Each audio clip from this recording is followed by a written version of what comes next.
Once upon a time, in ancient Greece, there lived a powerful king named Eurystheus.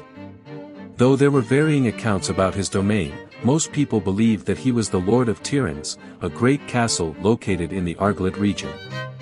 Despite his power, Eurystheus was often portrayed as a coward, and people mocked him for cowering in a large bronze jar. One day, Eurystheus devised a scheme to punish Hercules, the Greek demigod who had killed his family in a fit of rage. He assigned 12 labors to Hercules, which he believed were impossible for any mortal man to accomplish. These labors ranged from capturing a fierce lion to cleaning an entire stable in a single day. Hercules accepted Eurystheus' challenge and set out to accomplish his tasks. He showed remarkable strength, endurance, and courage as he completed each of the 12 labors. The Greek people revered him as a hero, and his fame spread far and wide. Meanwhile, Eurystheus continued to hide in his jar and watch from afar. He was envious of Hercules' strength and bravery, but too cowardly to challenge him directly. In the end, the rivalry between Eurystheus and Hercules became a symbol of the sharp contrast between might and wit, bravery and cowardice, that defines many epic tales in Greek mythology. Heracles, son of Amphitryon and Alcmene, was born to be a great hero. However, his fate was sealed by Hera, who cursed him to perform 12 labors for Eurystheus, her chosen candidate.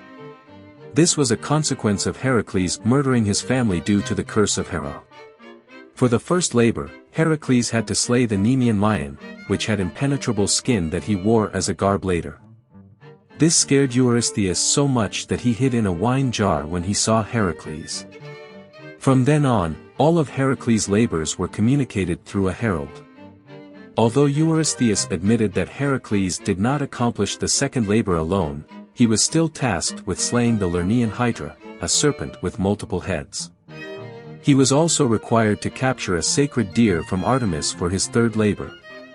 Heracles returned the deer to the goddess and instructed Eurystheus to claim it. However, he was too late, and Heracles left peacefully. The fourth and fifth labors required him to capture the Erymanthian boar and clean the stables of Augeas, respectively. This labor turned out to be contentious, and Heracles had to go to court to get his payment. He was subsequently banished from the kingdom but later returned to take his due. His sixth labor was to drive away the Stymphalian birds, which were causing chaos in the marshes.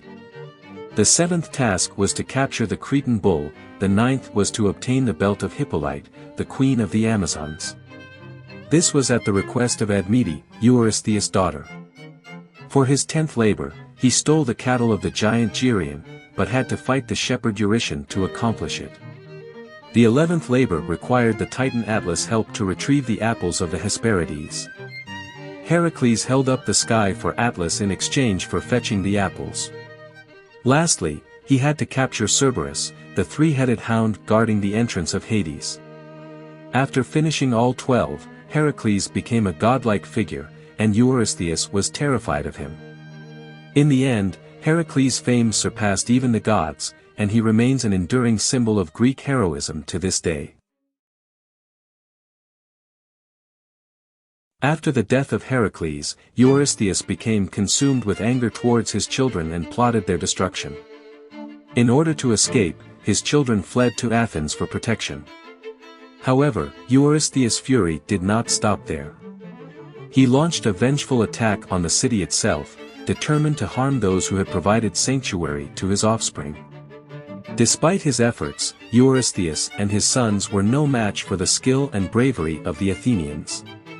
The invading forces were defeated and ultimately killed. The aftermath of the battle was filled with confusion and chaos, as there were many rumors and stories about what had happened to Eurystheus' corpse and his killer.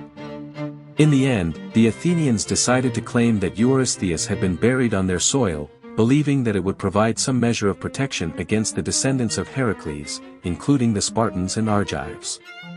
This belief persisted for many years, serving as a source of pride and security for the people of Athens. In the wake of these events, Atreus and Thyestes stepped in to assume control of the city of Eurystheus' absence. However, their rivalry and thirst for power eventually led to division and conflict, with Atreus ultimately exiling his brother from the city. With Tiryns returning to the kingship of Argos, the region was left in a state of flux and uncertainty, with no clear path forward. Nevertheless, the story of Eurystheus and his downfall remained a cautionary tale, reminding all who heard it of the dangers of greed, arrogance, and revenge. Do you want to explore more Greek mythology stories? Who do you want to see featured next? Subscribe and leave a comment below to let me know. I'll see you in the next video.